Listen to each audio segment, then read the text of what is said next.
जब हम सनातन धर्म का नाम लेते हैं, तो आज के समय में लोग उसे एक रिलीजन की तरह समझ लेते हैं।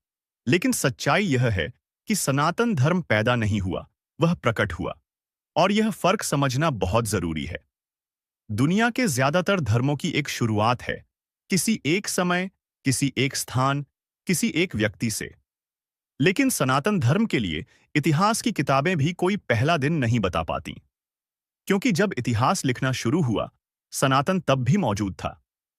सनातन धर्म की जड़ किसी पूजा पद्धति में नहीं, बल्कि मानव चेतना में है।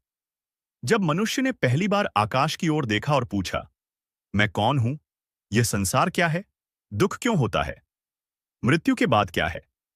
यहीं से सनातन की यात्रा शुरू हुई। यह सवाल किसी ग्रंथ ने नहीं सिखाए, यह सवाल अंदर से उठे।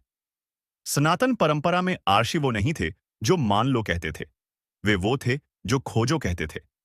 उन्होंने ध्यान किया, प्रकृति को देखा, स्वयं को परखा। जो उन्होंने अनुभव किया, वही ज्ञान बना। इसलिए वेदों को कहा गया अपौरुषेय, यानी किसी मनुष्य द्वारा रचित नहीं।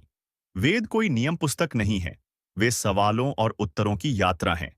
कहीं अग्नि की बात है, कहीं जल की, कहीं मन की, कहीं आत्मा की। सनातन कहता है सत्य एक नहीं, उसे समझने के रास्ते अनेक हैं। यही कारण है कि यह कभी कठोर नहीं बना। सनातन धर्म ने कभी यह नहीं कहा कि सब कुछ छोड़ दो। उसने कहा संसार में रहो, कर्तव्य निभाओ, लेकिन आसक्ति मत बनाओ। गृहस्थ, वनवासी, सन्यासी, तीनों को स्थान मिला, क्योंकि जीवन एक ही आकार का नहीं होता। सनातन इसलिए नहीं टिका क्योंकि उसे फैलाया गया, वह इसलिए टिका क्योंकि उसने मनुष्य को समझा। समय बदला, सभ्यताएं आई गईं, लेकिन सवाल वही रहे, मैं कौन हूं? सुख क्या है? शांति कहां है? और सनातन हर युग में इन सवालों के साथ खड़ा रहा। सनातन धर्म किसी एक दिन पैदा नहीं हुआ, किसी एक किताब से शुरू नहीं हुआ, किसी एक व्यक्ति पर निर्भर नहीं रहा। यह चेतना की धारा है, अनुभव की परंपरा है, जीवन को समझने की सबसे पुरानी कोशिश है। अब एक सवाल जिसका जवाब हर इंसान को खुद देना होगा।